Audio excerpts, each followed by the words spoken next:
For details. WIFO 105.5 FM in Jessup, Country Radio. And it is now time for the world famous Butch and Bob show. And we have a very special guest on the phone this morning, Senator Johnny Isaacson. And Bob's going to chat with him right now. Bob? Good. Senator, are you with us? Good morning, Bob. How you doing? I'm doing great. Just saw you a couple of weeks ago over at Chattanooga. Band. I understand there's a special ceremony in Atlanta as well with Chris Carr. Tell us about that. Well, yesterday the governor spoke for him. Chris is the new attorney general for the state of Georgia, and your current part of the state was well represented with Joey Ariardi being there. It was a great day for all. Again, we're just a week away, or less than a week away from the voting date. You're out in full election mode, seeking re-election. Tell us how your campaign's been going. Have you been traveling all across the state, and how's that going for you? We've been traveling all over the state. As you know, we were in Pierce County and Ware County last week. We're going to be in Coweta County tonight for a big event in Noonan, Georgia. We'll be traveling to Augusta, Savannah, Columbus, and Macon at the end of the weekend and on the day before the election on Monday. So we're trying to leave no stone unturned, visit every Georgian, shake hands with them, find out what's on their mind and ask for their vote. Jim McGrain, in your interview, I could ask you the question, but I'll ask it again. What's your message to the voters when you travel across the state of Georgia? It's their country and it's their vote, and if they don't vote, they don't count. It's so important for people to turn out and have a say-so in this election. Probably this year more than any other, we have the most hotly contested, unpredictable presidential race in history. Georgia's got a lot of races at the local level that are very important, so it's just very important for people to get them and express themselves. Judging from early voting, I saw in Ware County where they were waiting as long as an hour and a half to vote in early voting. There's a lot of interest, there's a lot of intensity, and hopefully everybody will turn out. And there is a lot of interest in this race. A lot of people showing up to vote. Again, should be a huge turnout. Your thoughts on how the presidential race, I asked you this before, do you have any idea where it's going to go? It keeps going back and forth now. It's going back and forth according to what the polls say, but the most important poll is the one on November the 8th. Until that poll is taken, we don't know what's going to happen. I think it's going to be a very close race with a lot of surprises in terms of states going different ways than they were thought to be going. But who the ultimate winner will be, I just don't know. Watching it with all the name calling going back and forth, I don't hear a lot of issues anymore. It seems like they've lost focus. Yeah, it seems like they've lost focus on the issues. One issue you talk about is the Obamacare. There's been a lot said about that recently, where rates are expected to go up. You've been against it from day one. Just give us your thoughts on that. And if, is there any way to get rid of Obamacare? I know you're dead set against it. Well, on November 1st, open enrollment started for health insurance next year, and people are seeing that Georgia's got an average increase in terms of the Obamacare policies of 25.2%. That's an awful lot of increase for insurance. People are upset about it, and there's no real alternative. Unfortunately, in Georgia, we're down to only one carrier in 96 counties that makes insurance available. And so that's a less insurance availability and higher cost for it, and something we've got to fix. Your question is very accurate, though. There's some things that can be changed. There are other things that can't be. A part of Obamacare was embedded in Medicare and Medicaid, which is a mandatory cost. You can't repeal a mandatory expenditure, but a lot of it is policy-wise or driven by regulation. That can be repealed, and that's the first thing we ought to do. We ought to move back towards more private providing of health insurance, less towards government health insurance, and we'll be better off. Another story that seems to be on the back page, it used to be in the forefront of the news every day, is ISIS. Where are we in the battle of ISIS right now? Well, I have been critical of the president for the last 3 years for drawing red lines in the sand and never being willing to cross them, for not putting troops on the ground to really go after ISIL. But to their credit, what's going on right now in Mosul and in Iraq, where we're trying to bring Iraq back under Iraqi control and get ISIL out of there, the president has committed some special forces. We are winning, and we've got to complete that battle, and then we have to go into Syria and Aleppo and wipe out ISIL. Until they are wiped out, they're going to be an untenable neighbor in that part of the world. Saw you over at Chad's event. I asked you, the vision for Georgia. I said you're a U.S. Senator from the state of Georgia, and you have a lot of interest in the state of Georgia. Where do you see the vision for Georgia? I know you talked about the port in Savannah and our military bases, things like that. Talk about the vision for the state of Georgia, where you see this state going in the next several years. Well, the port is number one. It's the project we've worked on so hard over the last 16 years. It's in its first phase of funding now, and we're committed to seeing it to a completion where we go to 47 feet in depth. Where at that depth, we can take the new Panamax ships of the 21st century, ships large enough to carry 14,000 tractor-trailer loads each. That's a 33% increase in capacity.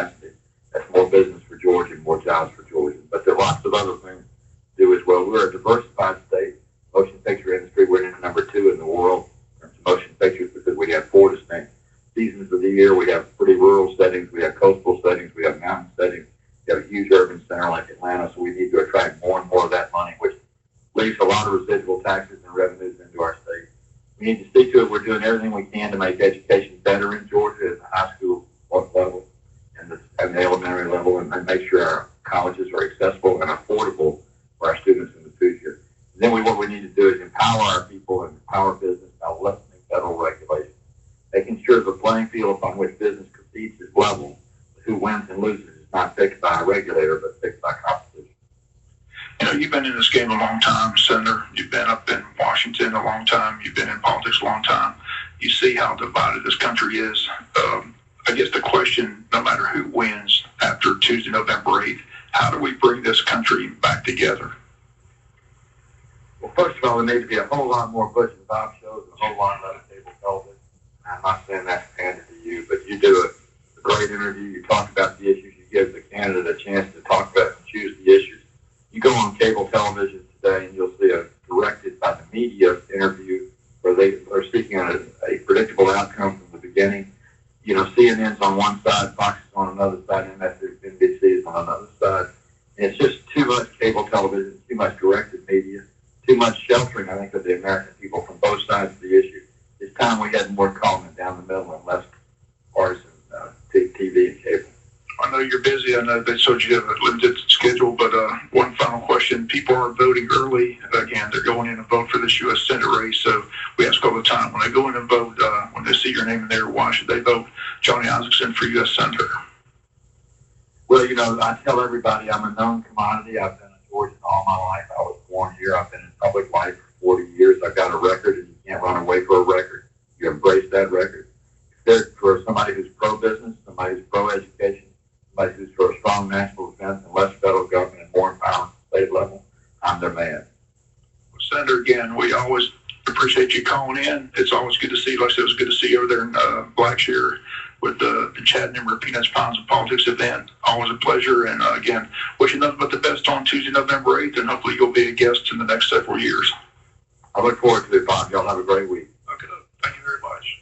Again, those comments are yours. Johnny Isaacson, again, on the ballot on Tuesday, November the 8th. And again, we're wishing nothing but the best, but appreciate him tuning in. Again, we saw him just a week ago over at the event for Chad Nimmer, Peanuts, Pounds, and Politics. He's always been a regular, and we do appreciate him calling in and being on the show.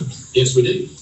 And so we do appreciate Chad tuning in and being part of the, Johnny Isaacson tuning in and calling in and being part of a show this morning here on the world famous Butch and Bob show. Senator Johnny Isaacson called in this morning. You know, one of his assistants called, I think, the next day or the day after, right after Peanuts, Pounds, and Politics last Wednesday. And I think it was the next day, because I think you had mentioned to the senator down there that you'd like for him to be on the show, and they lined you right up. Right. Yeah, it didn't take no time at all. So I talked to their press lady, but again, he was just in Atlanta yesterday for the swearing in of Chris Carr, another friend of ours who just became Attorney General. Joe Roddy was on hand for that. So again, we'll have him on the show when he gets his feet wet as our new Attorney General. So looking forward to having him on the show as well. Wasn't he involved with economic development? Was that the guy, or was that another first person? You don't know. No, that's another person, okay? I didn't know. So Chris Carr is now the Attorney General here from the state of Georgia. Yeah. Okay, and we've got some friends here locally. All right, we look forward to having Chris Carr on the world famous Butch and Bob show, coming up hopefully soon. He used to work for Johnny, and then he became, like I said, head of economic development for the state of Georgia. He took Chris Comiskey's place. So, right. Yeah, but now he's Attorney General. So. Okay, all right. I knew it was something like that. Yeah. Okay, we were supposed to have some guests on this morning to talk about the parade once again. They have forgotten again. That's twice this week. That's twice this week. He said, "Oh, sorry, we forgot. We'll come in Wednesday." And I said, "Well, all right, come on in Wednesday." They're still not here. So, all you parade committee members, where are you? You know, I usually stop by Hurricane's convenience store on the way in to the world famous Butch and Bob show each morning, not every morning, but most mornings, get a coffee or something like that while I'm there, or every so often I'll get one of those breakfast cups to go. And I like the grits and the eggs and the ham. You can get it in ham, or you can get sausage or bacon or whatever in there. And it's just a great place to go. But, you know, with this I heard yesterday on the Georgia News Network about this pipeline getting blown up into Alabama once again. So, oh, Lord, here goes those doggone prices again. So I figured I'd fill up this morning before the prices went up. And then I heard on Georgia News Network this morning it may not be as bad as last time because a lot of that is fuel for jet fuel. But I didn't take any chances. I know distributors will raise prices for anything. So I wanted to go ahead and fill my tank up today in case prices went up anywhere from a nickel to a dime a gallon. Man, Reminder, Hurricanes got that drive-through window now open. So. Yes, they do. So that's a great place to go. They got 2 friendly ladies in there every single morning to greet you with a smile that know what they're doing. Their convenience store is all laid out, nice and easy to get around. And, of course, they got the cafe there. They've got the cafe there with your breakfast, lunch, dinner, afternoon snacks, or whatever. And of course, they got that a great Chevron gas with tech run in there. I've been buying my gas at discount places for quite a while. And ever since I've been buying it from Hurricanes with the Chevron with the tech run in there that cleans the injectors and the engine and everything, engine runs so much better. It is so much better. And so Hurricanes is the place to go. Hurricanes convenience store, Hurricanes Cafe, located at the intersection of Highway 84 out here in Henson-Mosley Road. All right, what's going on in your end of the world, Bob? As I said, talking to Jonathan, I said mosquitoes is a big topic of discussion last night at the city meeting. All the commissioners were concerned, but again, City Manager Mike Deal stated that they got a lot of information from the Centers for Disease Control, stating that spraying is not the answer. That only kills like 10% of the mosquitoes anyway. They said to let nature take its course and let the cold weather come in and kill these mosquitoes. So it was a discussion last night at the city meeting. All the commissioners had phone calls about what we're going to do about all the mosquitoes because apparently it's been a big issue. But again, they state that when the cold weather comes in this weekend, it should resolve the issue. So they're not going to spray because it said spraying harms and kills other bugs that kill mosquitoes, plus it harms birds and butterflies and other insects. Insects that kill mosquitoes. Plus it's harmful to the public. They state you could possibly get sick from the spraying. So. You could get sick from breathing it. I know. I was at a friend's house on Sunday, and we watched the NASCAR race with Jimmy Johnson win. Then we watched that great football game between the Falcons and Green Bay. And during halftime, we went out on his back screened-in porch. It's a deck that's been screened in. But mosquitoes, they'll find anywhere and everywhere to get in. So he went out there and got his fogger, and he fogged. He fogged, where I couldn't even hardly see him out there around the house. So we sat there. And then next thing you know, here they come. It's like they're bathing in it. They're coming back. So I don't know if fogging, is the answer or not.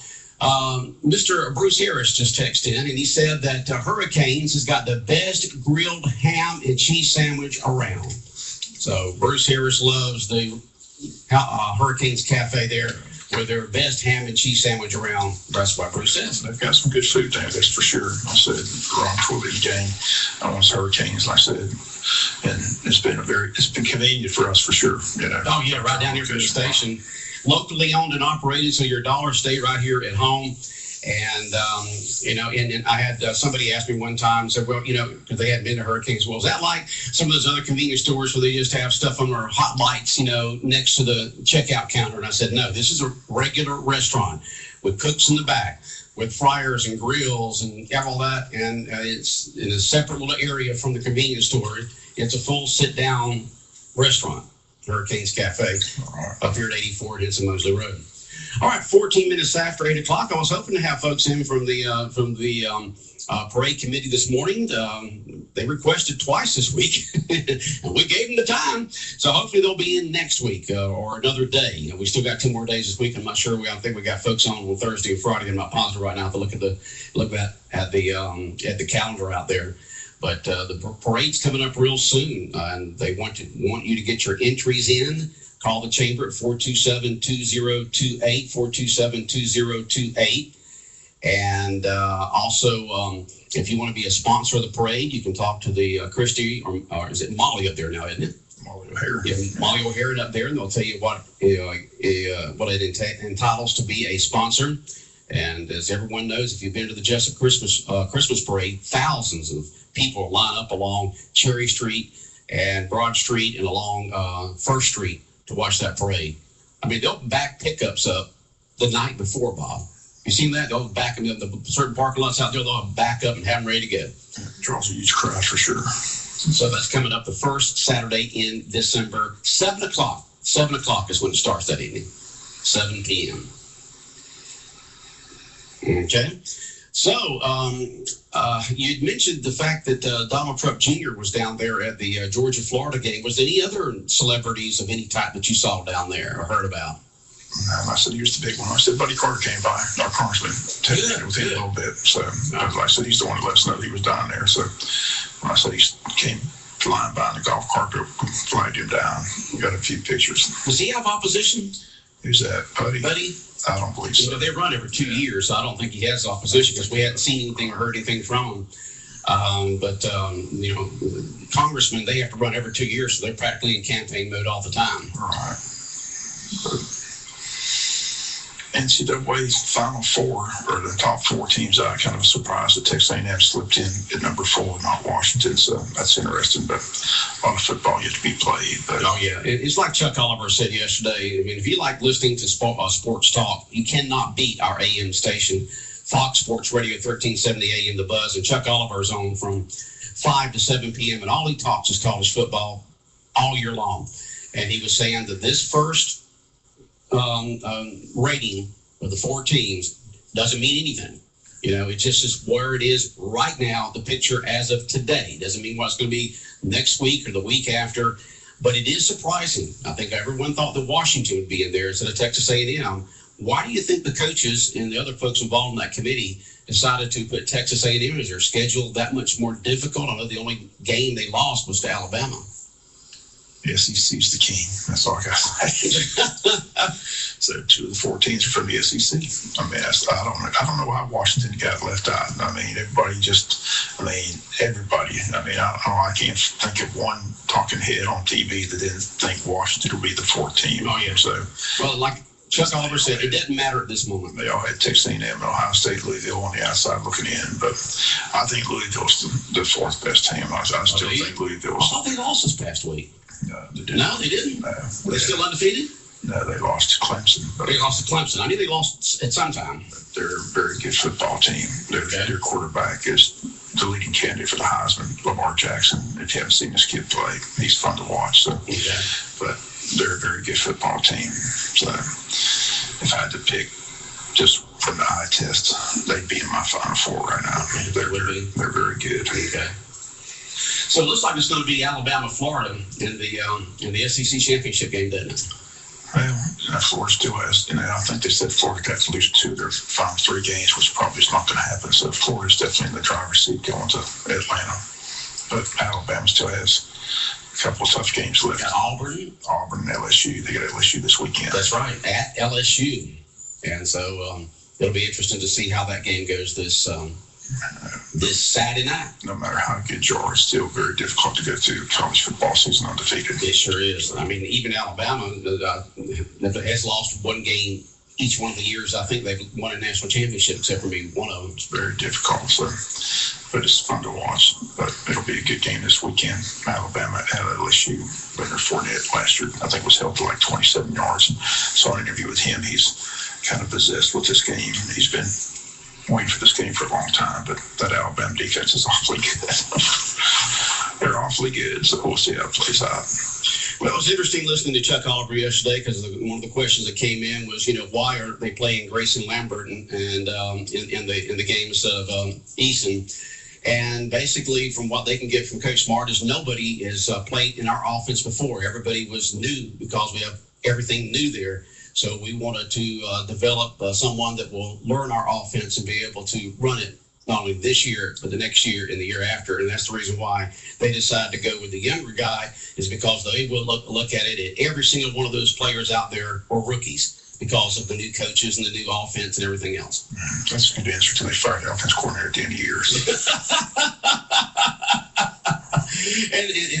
And one of the things is Chuck Oliver said they're bound and determined to be a power running team no matter what.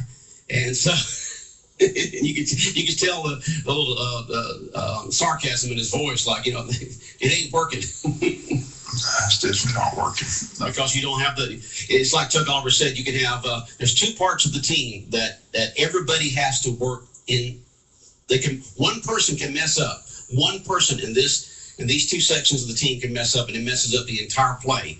Your offensive line and your defensive secondary. If you've got one player on the offensive line or one player in defensive secondary, it can change that play completely. Yeah, what I've been reading is that people want Kirby to get more involved in the offense. They said that he's, definitely involved in defense. Defense is playing extremely well. Played extremely well this past Saturday down in Jacksonville, helped Florida to whatever they held them to yardage-wise. But they said that, the offense gathers up and has a big conference, and Kirby's nowhere to be found in that meeting. So they think that, they wish that Kirby would become more involved in the offensive side of the ball and have more say what's going on. But apparently they just don't think he's involved offensively. So they asked him about that yesterday in his press conference. He said that, he really didn't say much. He said the offensive coaches. I got faith in my offensive coordinator, and that's what he got hired for. And so don't want to micromanage. All the typical stuff they're going to say. But it's just a disappointing season thus far.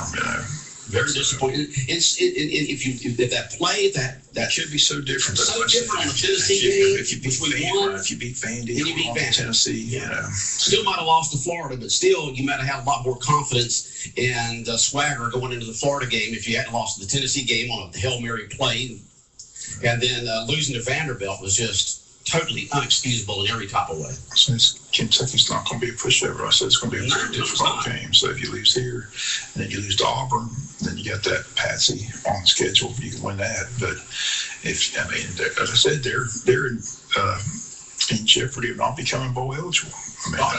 That's what's scary. So no doubt about it. The Saturday night game is a very important game for Georgia, but it will not be easy because Kentucky continues to get better and better. So we'll see how it all plays out Saturday night over in Lexington. Well, that's right. It's up in Kentucky, isn't it? It's at Kentucky from 7 o'clock game. I think ESPN2 or ESPN, one of them's got it this coming Saturday night on TV. But they need to win that game because Auburn's looking awfully good.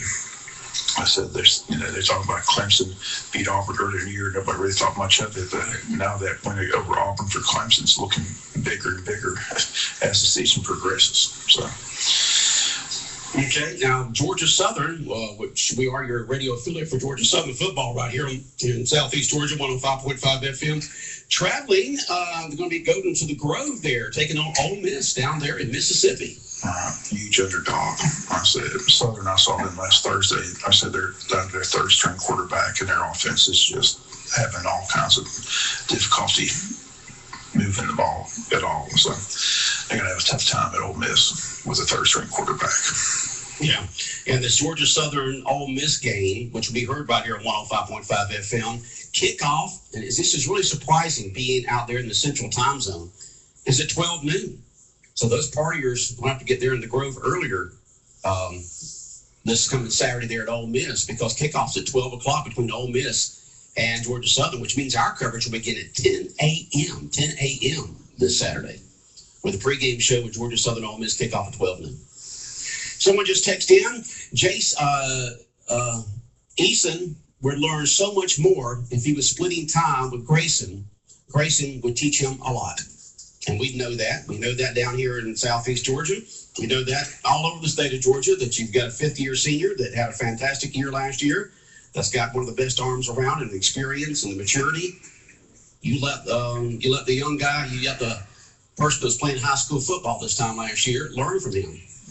Easton's been given the keys to the car, and he's not leaving unless he gets in a wreck. So Grayson has seen his last day under center in Athens. Unless Easton gets hurt, and we don't wish that at all. Of course, to get hurt. We don't want anybody hurt at any type of way.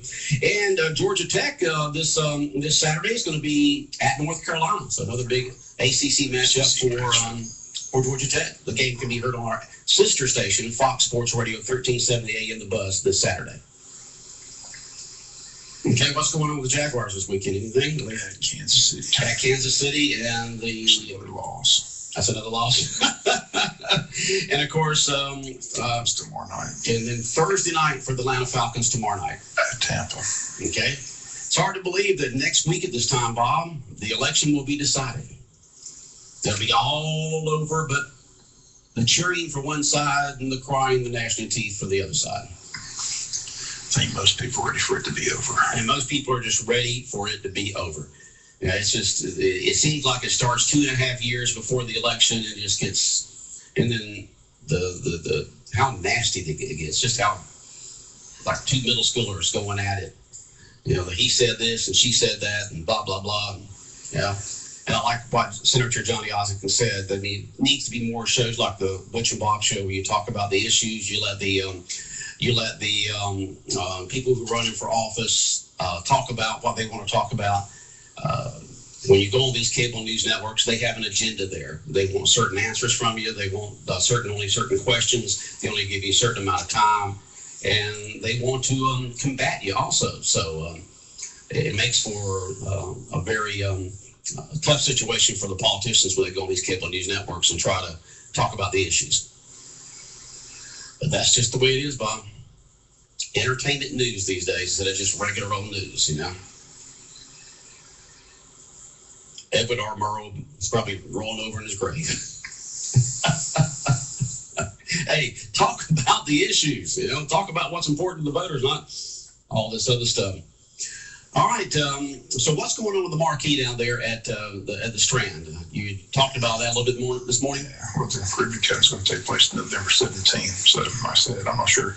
I've seen it. It's there. They're supposed to cover it up and then have the unveiling on the 17th. So they had the city get fruition that they're going to shut down the street that evening. I think it's Thursday, November 17th from 7 to 9. Got to have the little country bowl and then unveil the marquee. So, but yeah, they say one screen will be open that weekend, and then there's going to be 3 screens in there for the building, but the other 2 screens will be opened up sometime in March. So they're going to be 3 screens overall. 3 screens in there. Right. Wow. 3 screens. And the Georgia Tech North Carolina game kickoff is at 12:30 on Saturday. So that game will begin at 10:30 on AM 1370 The Buzz WLOP radio. So 2 early games on our radio stations this weekend with Southern and Ole Miss and Tech at North Carolina.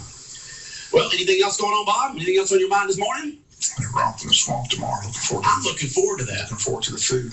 Yes, sir. You're romping the swamp. There'll be lots of folks down there from all over the state having a good time. Weather's going to be good. Let's just say the mosquitoes stay away, Bob. bring the off. All right. Big Dog Country Radio, 105.5 FM in Jessup, the world famous Butch and Bob Show, brought to you by Mike Bridgeford in Blackshear, by Jessup Premium Storage out here on the Waycross Highway, by Sonic Restaurant on South First Street. Stop by right now for a great breakfast. And also brought to you by Licensed Body Shop on Rainier Road. The time now is 8:29, 105.5 FM in Jessup, WIFO. And coming up in just a moment here on the Big Dog,